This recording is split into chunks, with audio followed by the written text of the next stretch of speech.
The following is a production of DallasCowboys.com and the Dallas Cowboys Football Club. How about them Cowboys? Yeah! Go Cowboys! Let's go, baby! Are you ready for a break? Yes, Are you ready for a break? absolutely. Ready for a break? Yeah, and so much for that. It's time for The Break on DallasCowboys.com We were on the break! with Nick Eatman, Brian Broaddus, Ambar Garcia, and Derek Eagleton. It is Friday, September 16th, 2022, season 18, episode number 32. Welcome to the latest edition of The Break. We're live from the SWBC Mortgage Studios at the Star, and we are presented by Miller Lite, the only beer of the Dallas Cowboys. Today, we're getting you ready for Cowboys versus Bengals. That happens this Sunday, and we've got a lot of really good interesting topics to hit today, getting you guys ready. We'll also take lots of phone calls and questions from fans. Yeah, we're going to turn Friday into a time when fans can kind of get in here and ask some questions, give us some feedback. Our number is 888-855-2297. Again, it is 888-855-2297. Nick, I need you to smile. You're on candid camera. Let's get some energy going here. Let's get going. Smile when you when I need to smile. Do I need to smile? Yes, all the time. Okay. Keep a smile on your face. There we go. Awesome. That always All right. tell me about and look, energy. And Chris gets you a nice close-up. You're on camera smiling. That looks really like you're a serial killer. But okay, so let's jump in first. The injury report looks pretty clean for the Cowboys, but I would like to at least start by talking a little bit Does about it? Hold on. well, relative. Let me say this: it looks clean relative to what. Mash you, Like we don't have a lot of question marks. I should Okay. say. There aren't a lot of question marks as far as who's going to play versus not. We feel pretty Got it. clear on where that is, and we've known pretty much all week what that was going to look like. My question for you guys, though, is will there be any moves of, obviously there's got to be some guys that have to come up. There's some guys that may go to IR. What is that looking like at this point? Well, you're right. I think everything's been kind of cleared up.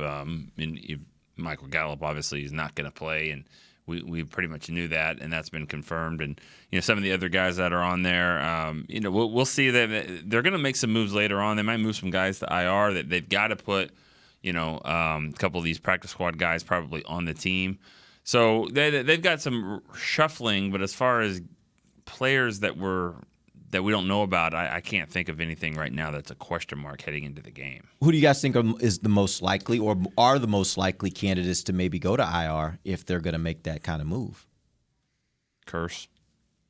Yeah, Curse would be the. Well, the thing about it's interesting with Curse is when they started talk about him feeling better, and then you saw him with Britt Brown yesterday, and it's I haven't checked with anybody in the organization about that because I was looking at I was trying to figure out where Peters is going to play. That's my whole thing right now, and so, but with Curse on the resistance cords this early, Yeah, that doesn't seem 4 weeks. to me, you got a lot of defensive ends in this thing.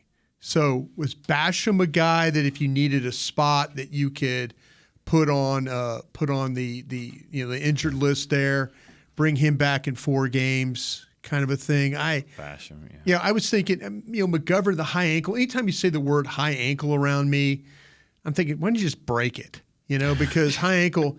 I mean, seriously. Literally have one of us break it? Or break it because high ankle to me is one of those. It's the most unknown. It's the one that personnel guys fear the most. It always feels like those end up being like 6 weeks. Am I off on that? You're not wrong. It's like, depends what the player's position is. Yeah, too. exactly. I've seen some I offensive see linemen come back earlier. Yeah, exactly. than Receivers. Yeah. So you don't, you're sitting there thinking about with McGovern. Is high ankle for him 6 weeks like Derek's talking about, or is it he can tolerate the pain and he'll be back in 3, that kind of a thing. So if you're just looking where they have position bodies, it just seems like to me that Basham would be the guy. D-line. The D-line would be the area that they might focus on. Yeah. I think there is a bigger question mark for Cincinnati when it comes to They got safeties injuries. too, by the way, to his point. They got as far as just bodies? Well, yeah, they've got bodies, and I understand why he brought it up, but just because of the resistance cord. That's and seeing him in the locker room, he didn't seem like a 4-week guy. I mean, he's kind of I mean, We're talking about Curse. Curse, yeah. I'm sorry. His Derek, vocal cords are great. He's been yelling in the locker room and arguing and stuff. I like the passion. He's got some passion. There's no doubt about it. But, I don't know. Maybe he's not a month away.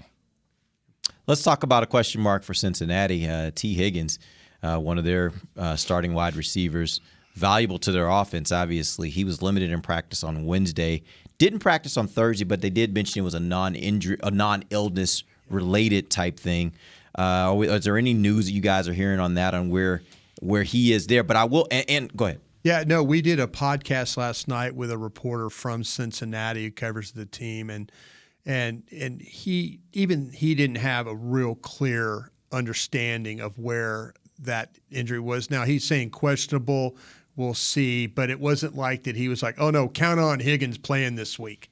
So this is going to be one of those things. Let's see if he travels on Saturday. Mm-hmm. You'll know a lot, of course. If he doesn't travel, of course, he's not going to play. But if he's having some kinds of setbacks, but I didn't get the impression that there were any setbacks for this media member we had on last night. Yeah. How much does that affect them? If he doesn't play, is that a huge deal for them, or is that one of those, they still got Jamar Chase, they'll be fine. They still got other guys that are comparable and capable, they'll be fine? I kind of feel like that they'll be fine. Okay. That to me, the biggest concern for me about this game would be Cincinnati's skill players. I think they've got enough. We talked about Hayden Hurst, the tight end, and stuff like that. How's that matchup going to take place? Last night they were even talking, since they drafted a kid named Dax Hill from Michigan in the first round, and he only played 6 snaps because I asked the question of how would you take care of Dalton Schultz? My guy last night was like, hey, they haven't used Dax Hill yet. And this could be a deal where they use Dax Hill. So, my point is these tight ends in this game, Hayden Hurst, Dalton Schultz, that could be the thing that we're kind of, we talk about Chase and Lamb and guys like that, but it could be very well who can cover up these tight ends for these quarterbacks if things start to break down a little bit. All right, here's what we're going to do. We're going to go through the kind of the game plan, what you guys expect to happen this weekend. We're going to start on the offensive side of the ball, and I'm talking Cowboys offense. And we're going to go around the table. I want each of you to answer the question, what do you think will be the key to the Cowboys' offensive game plan? What are the things that you think they're going to need to do and want to try to do this weekend in order to be able to get a win against Cincinnati? Let's start with you, Nick. Second down. They've got to be good on second down. First down, they're going to probably try to run it or get something safe. But what happens on second down? 2nd and 6, 2nd and 7, 2nd and 5. That's going to be the key to this game. Because if they get penalties like they did last week, or sacks, or negative plays, or incomplete passes, and they're in 3rd and long, then I think that's going to be a tough situation for Cooper Rush. I think this team needs to keep playing downhill, be creative. Hold on, I'm not saying they need to still be creative. They need to be creative, and because after that first drive, we didn't really see a lot. I believe Turpin's got to get involved. I believe that they got to go wide on some things. But second down, to me, is going to be a really big down and distance for this team and Cooper Rush to keep moving the chains. I think not only for this game, but for the rest of the time being of while Dak is out, they're going to need to find a way to establish the run and make it seem like they can run the ball again so that teams can start looking at that as a threat as well and maybe open things up a little more for Cooper Rush in future games. So I think even if they lose this game or however the outcome is, to me, it's super important that they make those plays in the running game and that they show that Zeke can run the ball, that Pollard can run the ball. So that's the key for me for the next few weeks. Here's the key question on that I want to ask you.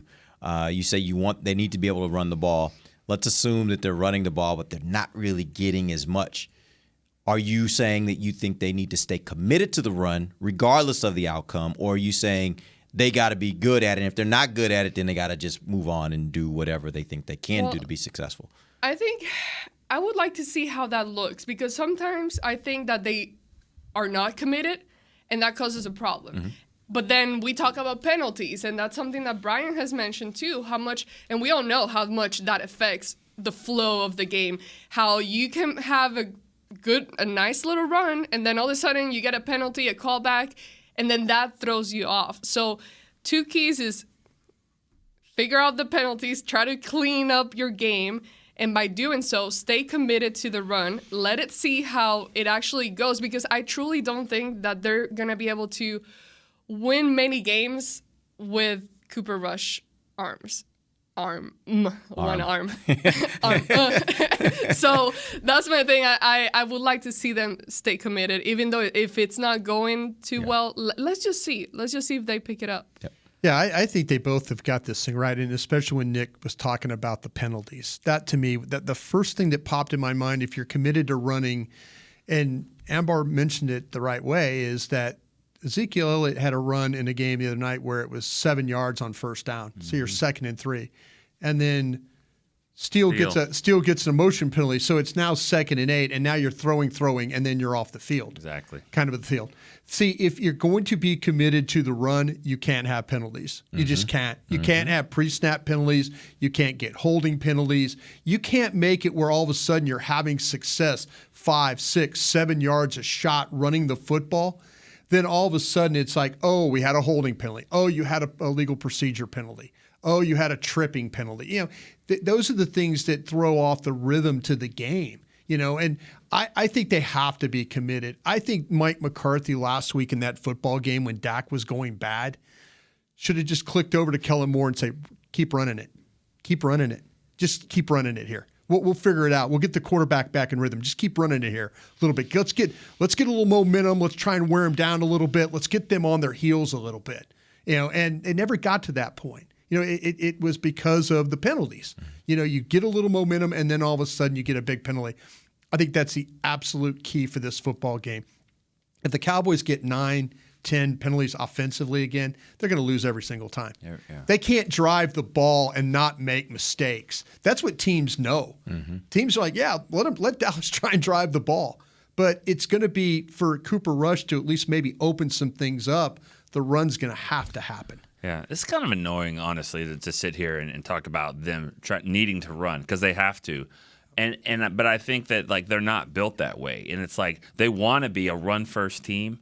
But how many run first, smash mouth? No, I say that run first, and they want to be.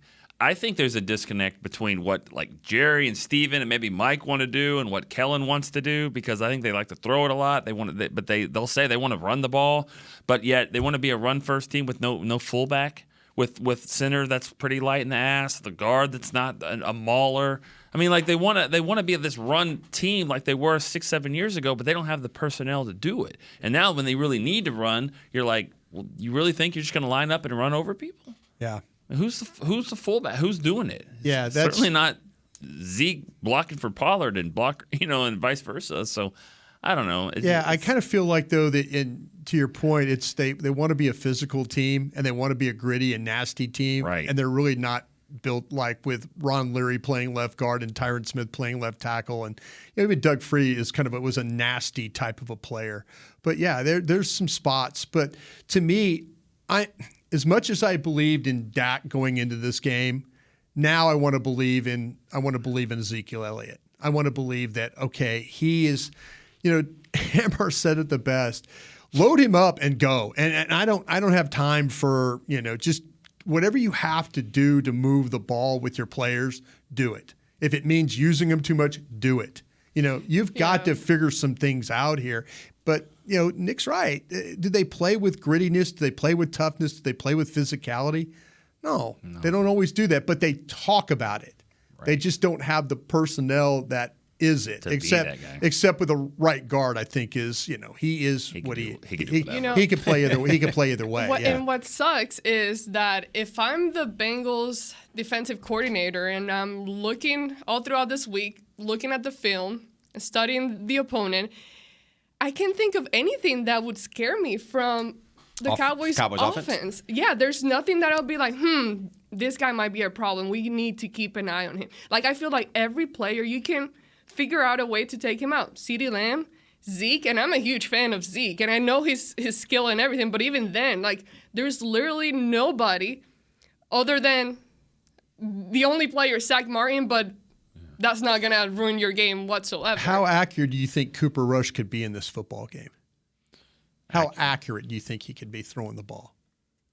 I think it'll be check down Charlie. Do you really? That's what I think. Okay, because see, the thing that would with scare me. occasional deep I was going to say, balls. I think he's going to have 2 or 3 throws that are like he did in Minnesota. Yeah. 2 or 3 throws that are a little farther downfield that he's going to have to hit. Yeah. And maybe Right. he can hit them like he did. I'm not certain yet whether I think he's consistent enough where I think he's going to hit all those, See, but I think he's going to have some opportunities. This is where, if you're Cincinnati, you go, the receivers were open. Mm-hmm. Quarterback was bad.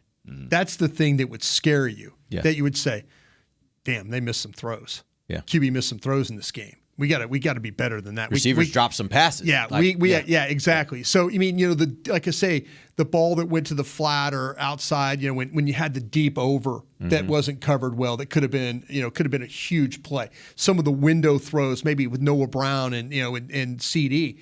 The thing that should get their attention is, damn, they had some open guys. Quarterback just didn't get them the ball. Yeah. And then oh wait, they had some drops. So that would be the thing that would scare me, that maybe they figure it out this week. Maybe we don't get lucky and let somebody run free on the deep over and they don't punish it for us. Now, that's, Two things I heard in the locker room yesterday from offensive players, that the safeties on the Bengals had really loved to cheat in. Yeah. They love to come up.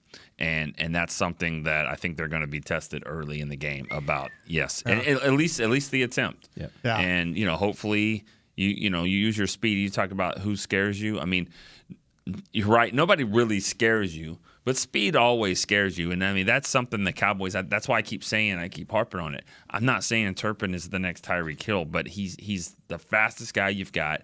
You need some juice on offense. You got to use him. Even if you don't put the ball in his hands, that speed, we saw it. I mean, the longest run was defense, that. yeah. And he didn't even touch the ball, but Yeah. just he was there. It And was I a think- threat. It yeah. paralyzed the Yeah. linebacker there too. So I think you're right about the deep shots. If they're going to cheat the safeties up to try and take some things away, maybe in the running game, you got to take a shot or two, because if the pass interference penalty is huge. Huge. We've seen Cheeto not find the ball. Eli Apple, we've seen him not play very well. Definitely seen that. Every time I say something like that, I'm like, why do they let them get away with this? Why do they not challenge people that at times can't play? And that's the thing where I say, hey, if you want to go max protection, keep everybody in and take a vertical shot, do it. Because somebody's going to get tied up down there. We didn't have the pass interference calls. I let them play the other night. Yep. Who knows this week? It might be a whole different situation. I'll take 48 yards of free offense on the first play of a game. That scares me on the other side, because with Jamar Chase and Oh no! and Anthony Brown, No! You're absolutely right. kind of grabby over there No, sometimes. yeah, absolutely. But Cooper Rush, though, I know this sounds kind of weird because it's a deep throw, but sometimes the safe throw is a deep throw, especially for him. I think he's comfortable doing that more than he is throwing a 22-yard in over the middle. Deep, sideline, incomplete, or maybe catch or PI. Yeah. I think he'll do it. I think that's a comfort throw for him. I think we'll see it a lot more. All right, we're going to take our first break. We're going to come back. We already got a phone call lined up. We'll get to that. We'll also get to some other questions that we have already submitted through Twitter. We'll be back. This is DallasCowboys.com radio. Todd thought it would be secure to jog in the cheetah savanna. Todd believed the big cat repellent he bought online was reliable. And now, Todd is trying to be faster than this cheetah that can run 80 miles per hour. But the good news is, Todd has AT&T 5G that is fast, reliable, and secure. And he learned the best thing to do is stop running and toss her the backpack with the beef stew. AT&T 5G. Fast, reliable, secure. It's not complicated. 5G requires compatible plan and device. 5G may not be available in your area. See att.com/5G for you for details. What do you call a group of grown men and women with their faces painted silver and blue who get together every week to share a 3-hour-long ritual of jumping, singing, and toasting Miller Lite and 10-gallon hats while yelling, "How about them Cowboys?" You call it Miller Time in Dallas. Here's to the Cowboys. Here's to the original light beer. It's Miller Time. Celebrate responsibly. 2021 Miller Brewing Company, Fort Worth, Texas. The Cowboys way, where 16 Hall of Famers and 5 championships shows us what success looks like. Where turkey is always the second best part of Thanksgiving Day. Where we are all defined by one single thing, the star. Where we as fans know it's our job to keep the tradition going. Bank of America is proud to be the official bank of the Dallas Cowboys and to support the quest of living life the Cowboys way. Copyright 2020, Bank of America Corporation. This sweet! Did you get to work on time? Yeah, but I just realized it's Sunday. Little Sweet says head on home. Dr. Pepper's on its way. So sweet, unique. Baby, there's nothing better. I bet you've probably done something that deserves a Dr. Pepper. Did you invest your nest egg in an NFT? Yeah, and I don't even know what that is. It's a non-fungible token.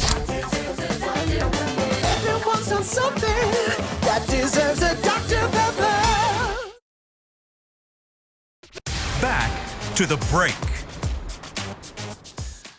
Book an appointment at your local Essilor experts to find the perfect lens for you. See more, do more with Essilor. Welcome back. Second segment of The Break, live from the SWBC Mortgage Studios at the Star. This segment brought to you by blockchain.com. Let's go to the phone lines. We got a call. 888-855-2297 is where you can call if you want to if you have a question or comment. We're going to take a call right now from Darian. I think Darian's out in Houston. What's up, Darian? Hey, how's it going, guys? Love the work y'all do. Thank you, sir. Thank you. Hey, real quick, I've noticed Dak's biggest success has come when he had a receiver like Beasley or Cedric Wilson that maybe wasn't the best but had like that chemistry with them, and we don't have that. And I feel like it's due to the team's need to kind of be the smartest people in the room. With the wide receiver position, I know McCarthy said that they put a lot on Tolbert's plate. Is he just not ready? Is he hurt or is he playing Sunday? Also, Nick, he's got an ass. I'll hang up and listen. Okay. Still don't know who we were talking about or who I was talking about that day. I really don't know. No, I don't either. Can't figure it out. Because he's got an ass. Yeah. He does, but I don't know. Anyways, everybody's got a theory on that. Well, I mean, you kind of lost me when you said Beasley or Cedric Wilson. I mean, it's just a different guy. I guess a slot guy. I mean, because they're different. That's a different player. Yeah. I think his point basically was about the chemistry. with and does he have any chemistry with any of these receivers? Yeah, Tolbert. It didn't sound like Tolbert was going to play. It didn't sound like Tolbert has jumped anybody. No. In what McCarthy was saying yesterday. So I don't know. I don't think he's not ready yet. And they thought he would be, and I guess they feel like Dennis Houston is better. And Simi Fehoko. I haven't seen that. Honestly, just watching practice. I mean, I just think they're all, like I said, they're all number 5 receivers. I'd throw them all out there. But it comes down to special teams, really, on who they're most comfortable with playing. Yeah, no, I think you're right about that. With the things that happened with Tolbert while we were in camp, and you guys were there a lot longer and got to see the practices more than I did when they were working against the other teams. I felt like there was just so much struggle. I felt like he was fighting the ball. I felt like he was fighting to get into routes. And was he caught in between extending for his hands or body catching the ball? But when they got back to the Star, I felt like he was making some progress. I felt like there were some practices where he was better. But there was just so much, and they made a really, really big deal about Houston. And there was things about Houston that I didn't see what they were talking about. But it was about route running. Mm-hmm. It was about knowing positions. I think if Tolbert had come in here and picked up everything quickly and been able to move around and adjust, I think he would have dressed before Houston would have. But the coaches, as I've said before, they want to go with what the known. And for them, they knew that Tolbert was struggling with the offense and didn't have the confidence that they needed for him to dress. And I think that was the biggest issue. All right, let's go to some some questions that we have from some fans from Twitter. Dallas Smith, his question is, most important player and or position group to Cooper's success on Sunday. What do you guys think? Say it again. What is the most important player or position group in order for Cooper to have success on Sunday? Well, yesterday I asked the question, who do you guys felt was kind of the guy he had most chemistry with? And y'all mentioned Noah Brown. Right. And I think that's a fair mention. So I would be looking at him a lot, but I think that tight end, that's a position that I feel it's going to be important. Because even though I know and we've seen Cooper Rush be able to make some long, deep throws, I think he's going to need the help that's closer to him. So the tight end position is going to be a position that he's going to have, or I'm going to kind of assume and expect him to have to rely more on either Dalton Schultz or maybe if they throw in there Jake Ferguson as well. So that would be tight end position and then a guy like Noah Brown. Yeah, I mean, for me, I don't think any of those guys can do anything if the offensive line isn't helping him. I mean, he's just not – Cooper Rush is not a guy that's going to kind of create his own play and run for his life and maybe throw on the run. I just think it's got to start with those – I'd just say like that left side, those two young players. I mean, Farniok's never started a game. It looks like he's going to have to do it. Tyler Smith, they got some really good players on that other side.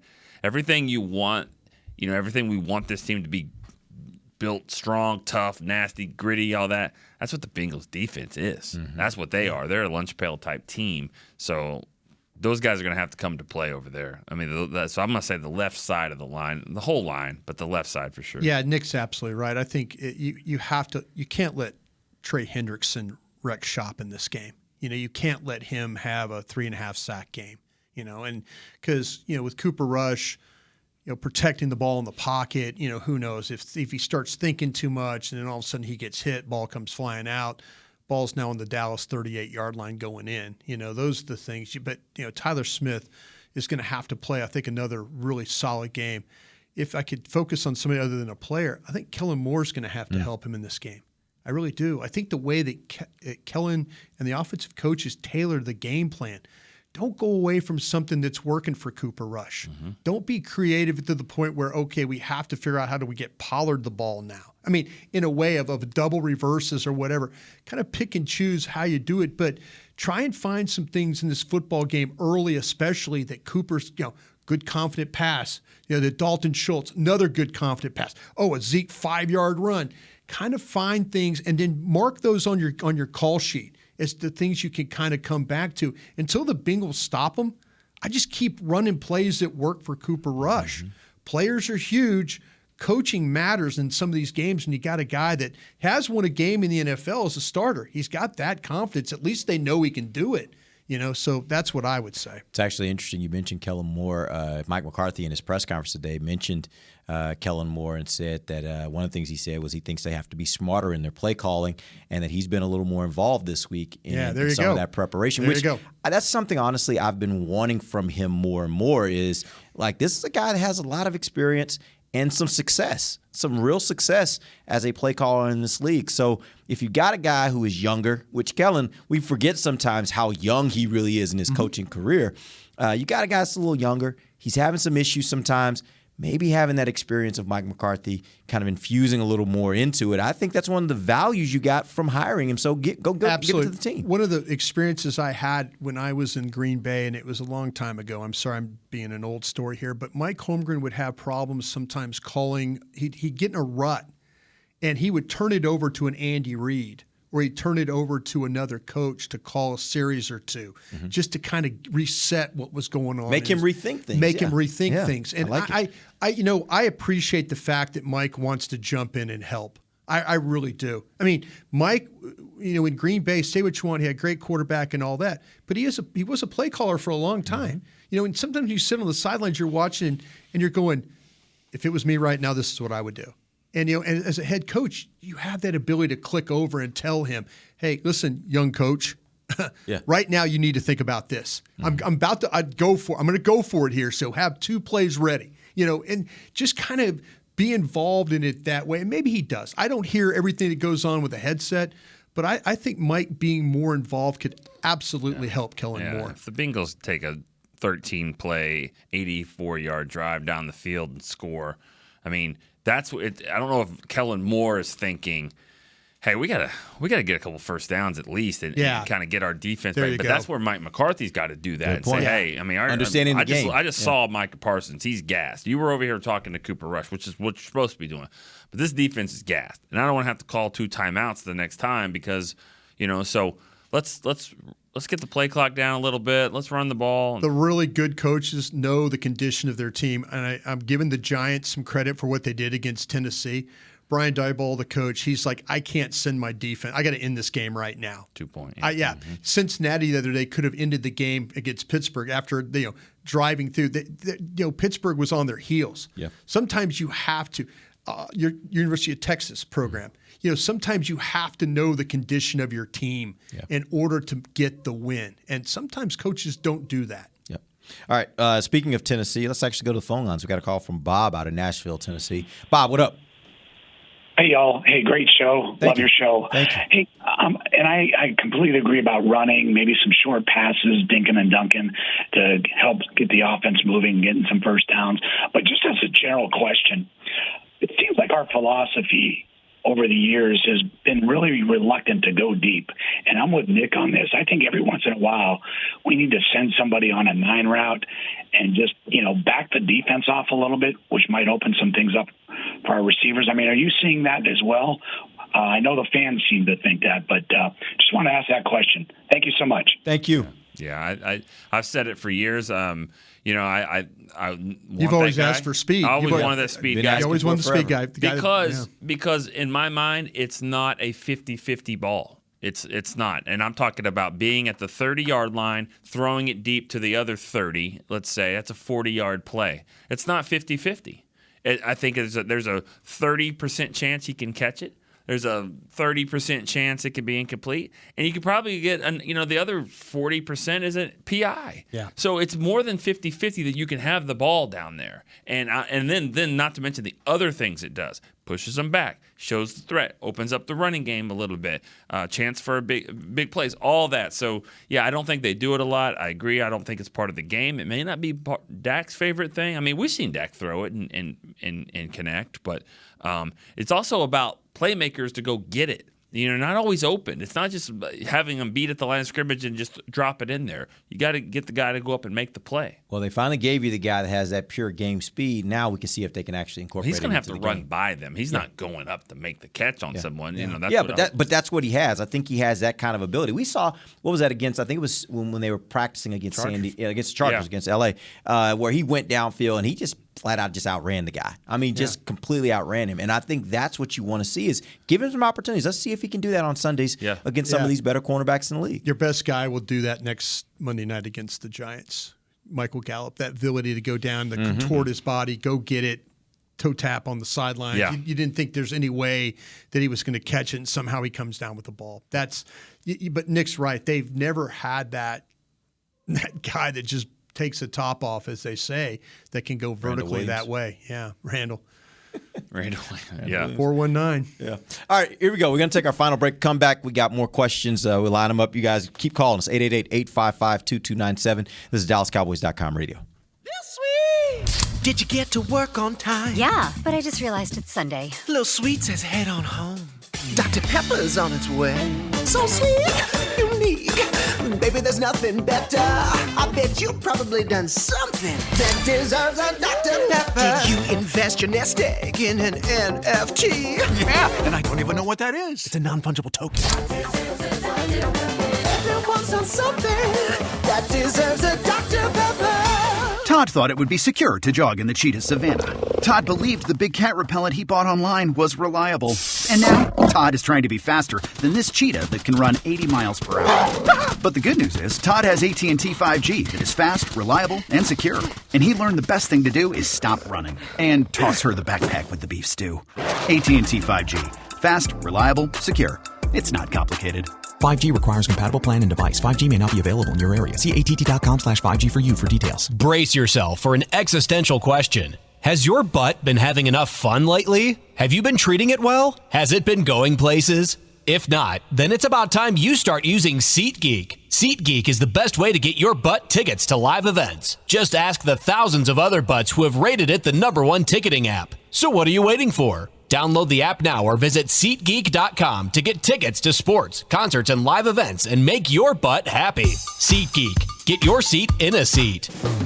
What do you call a group of grown men and women with their faces painted silver and blue who get together every week to share a 3-hour-long ritual of jumping, sinking, and toasting Miller Lite and 10-gallon hats while yelling, "How about them Cowboys?"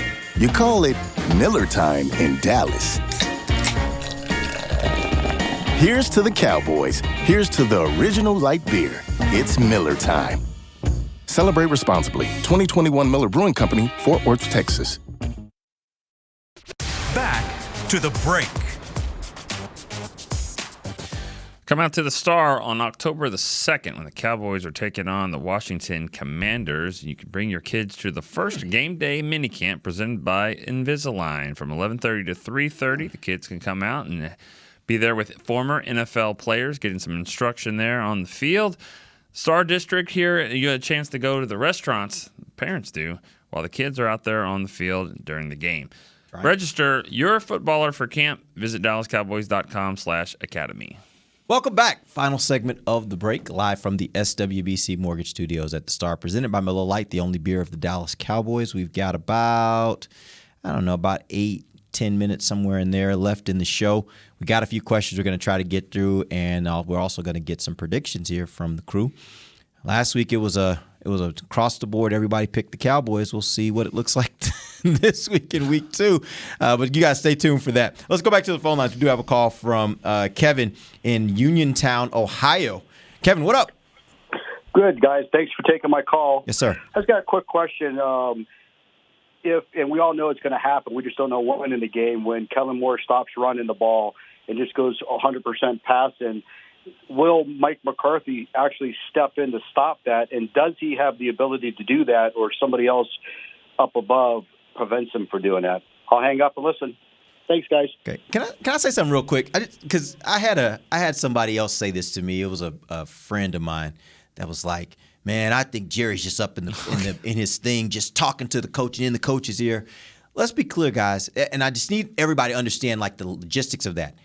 It is against league rules for anybody up there to be able to have communication with people on the sideline during an NFL game. It's not possible. So you can say what you want to say. If you want to believe that Jerry's in the meetings during the weeks and telling coaches what they can and can't do, by all means, believe what you want to believe. What I'm telling you is it is against league rules for Jerry to have conversations on the sideline during the game, or anybody else. Will can't call down to the sideline. McClay can't call down to the sideline. It's against league rules. You can't do it. So let's just be clear on that part of it. What do you guys think about what he said, though? Well, he also asked about does Mike McCarthy have the power to do that? And yes, he does, and I think it sounds like he's going to try to do that. Good. Don't rule out one more thing about this too. This is Dak. The offense. He's very comfortable, and sometimes there's a run. He can check out to a pass, and so it's not always McCarthy. Kellen Moore. Sometimes the quarterback plays a role into that as well. But, one way or another, I think they're going to run the ball more. I don't think it's, like you said, it's not going to be coming from the top. It's something that they're going to be doing here. But it's got to work. You can't just run the ball for no gain in a 2nd and 10 and then run it again for 1 and it's 3rd and 9 and be like, well, they got away from the run. You got to move the chains. You just hope that you can run it effectively. Yeah, the thing about it is if you have some success, don't go away from it. And I think Mike will subtly remind, Kellen, hey, mark that one. That's a good one. Mark that one. It's a good call. But you don't want to get in the way of a play caller while he's going. You maybe can encourage. I've seen guys on the sidelines, encourage, hey, keep going. Hey, we're getting something here in the running game going. The line coach gets with the coordinator, between series and says, hey, these 3 runs we can get them on. Go to one of these 3 runs. Mike could be right there and encourage him listen, you guys got 2 runs we can do. Let's just figure out 2 runs here. And if we're good at these 2 runs, but you got to have to kind of search around until you find what works. And that's what I want them to do. If they're finding stuff that works, whether it's throwing the football or running the football, stick with that. Don't deviate. If you got some guys that are getting some good feel, the quarterback's in a little bit of rhythm, play callers in a rhythm, receivers are in a rhythm, nothing wrong with that. Make the Bengals have to stop you from doing that. Don't be searching all over the game plan to try and find something else to run. Yep. If you're having sec, go for it. Let's get a question from Steve N. He says, do you consider Terrence Steele a bigger concern right now than left tackle? Yeah. I have all along. You have. You've been saying that since last week, even before the week 1 game. And again, 105.3 The Fan on our afternoon show, the G-Bag Nation, when we talk about the team, I generally talk about the deficiencies I think you have at the right tackle spot. I think he can run block. I don't think he can pass block well enough. That's my issue with him. The concerns, I saw enough of the left tackle in college to kind of have an idea that he was going to. I felt like in my heart that his demeanor, the way he prepares, his toughness, I felt like he was going to be fine. It's the right tackle that's always been the worry to me. You know, I hate when I've been kind of supportive in a way, like, oh no, I trust this guy. That's, you know, and then, you know, crap happens. They betray your trust. Yeah. No, but I really had trust in Terrence Steele, and I really thought he was not going to be the problem. If there was a problem, he was not necessarily going to be the one creating the problem for you. And I'm interested to see what's going to happen when, oh my God, I'm Jason blanking out, Peters, when he comes back into the mix, how they're going to reshuffle things, and if McCarthy is going to get to the point where, okay, we have no tolerance anymore for mistakes like those, and you're going to take a seat on the bench, and now we're going to replace your position, because there have been two different instances where we've seen them kind of stick to their guy, and this is what we got, this is what we're doing, and then we come here every week, critique it, and no changes happen. But we also saw it last year when, with different guys, Lyle Collins, they took him out, set him down. Connor Williams, I think there was a moment at one point where they took him out as well. Several weeks, yeah. Yeah, so I just hope that we're at the point where there's very, very little room for tolerance in that level. You cannot be making mistakes. Yeah. We're here to play football, and you are at a point where your team cannot afford those kinds of things, especially with your quarterback out. We had Brian Baldinger on from the NFL Network on our station yesterday, and he was saying there's no way that Jason Peters plays anything other than left tackle. Mm-hmm. So I was like going, oh, okay. And so now we're trying to figure out, watch him, he's going to play right tackle. But there's a lot of people in the league believe that he is a left tackle. That's what he is. And so they'll have to figure out, do they kick Smith back inside, and do you have a good, nice, powerful left side of the offensive line to run, help the quarterback, Dak or Cooper, with protection inside. So, and I would hate for a rookie, for you to keep moving a rookie around. I mean, poor guy has spent all the training camp trying to figure out, okay, which one's going to be my position. You got some talks, and now let's say Peters does come in, and then they keep him left. Yeah. Like, what? I can't. It's not good to do that to Well, rookie, basically. The one thing I'll say, though, is throughout training camp, Tolbert. he never really displaced McGovern. He never really took McGovern's job. They continued to have McGovern running out there with the ones the majority of the time. Yeah. And so it does make me wonder if he's just better suited as a left tackle. And that's what he's good at, because last week he looked pretty good to me. And so it makes me wonder if they're going to move him. Do they say, hey, let's try him at right tackle? Maybe he's just a tackle. Maybe he's a better tackle than he is a guard, and maybe he can adapt better to being on the right side at tackle than the left. Now, Mike has been very clear throughout training camp, and even said some more about it today.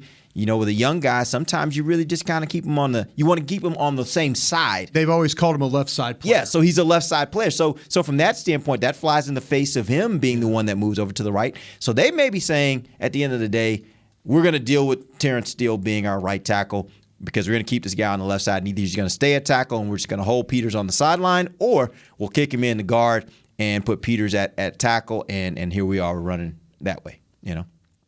All right. We're at the end of the show. Let's hear what you guys have to say about this upcoming matchup, Cowboys versus Cincinnati Bengals this Sunday. Amber, let's start with you. What's your prediction?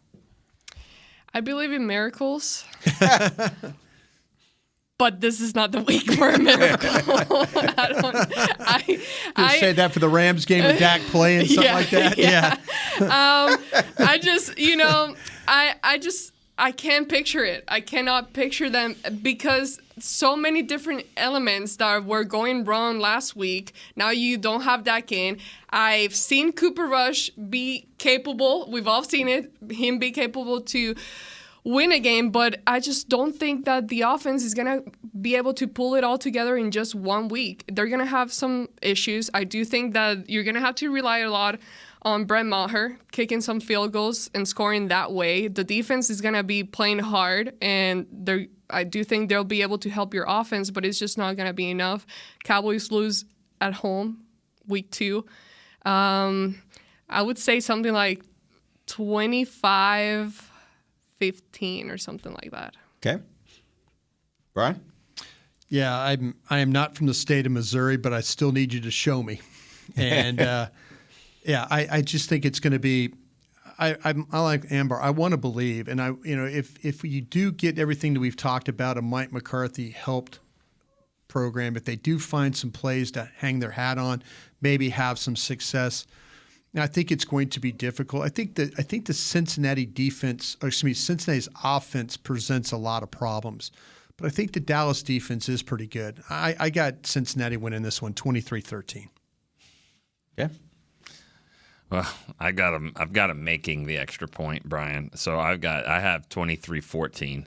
And I'm kidding. You probably have a couple field goals, but I picked on the radio this morning 23-14 Bengals. I think, like Brian said, I think the offense for Cincinnati is even more explosive. And I'm not sure you said that, but you do think they're going to. No, they're skill guys. You're absolutely right.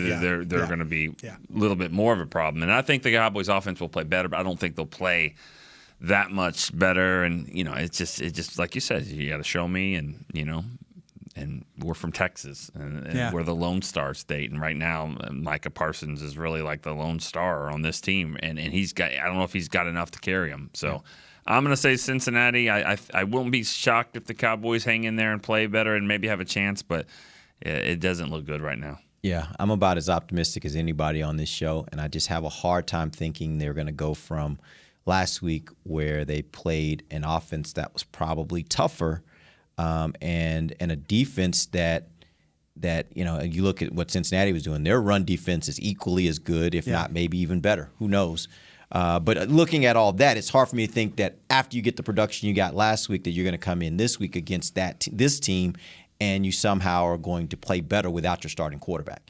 That just seems hard. I can't find a way to that answer. So for me, I hope they prove me wrong, but I just don't see how it happens. But I will tell you this. I think it's going to be a low-scoring game. I think this defense is going to step it up. And as good as this offense is, as good as the skill players are, I think Dallas' defense is going to hold them even under what they held Tampa Bay. I think they're going to come out with an effort that's like, if it's on us, it's going to be on us. And I think that's how they're going to respond. I think they end up losing, though, but I think it's a close game, 13-9. I think they're going to shut this offense down as much as you possibly can with an offense like this. Be a couple plays here and there, but by and large, I think the defense will play really well. All right, appreciate you guys joining us. We'll be back on Monday. We'll tell you what went right and wrong for the Cowboys. Till then, for Nick Eatman, Brian Broaddus, and Amber Garcia, I am Derek Eagleton. This has been The Break, live on DallasCowboys.com radio. This has been a production of DallasCowboys.com and the Dallas Cowboys Football Club. How about this, Cowboys?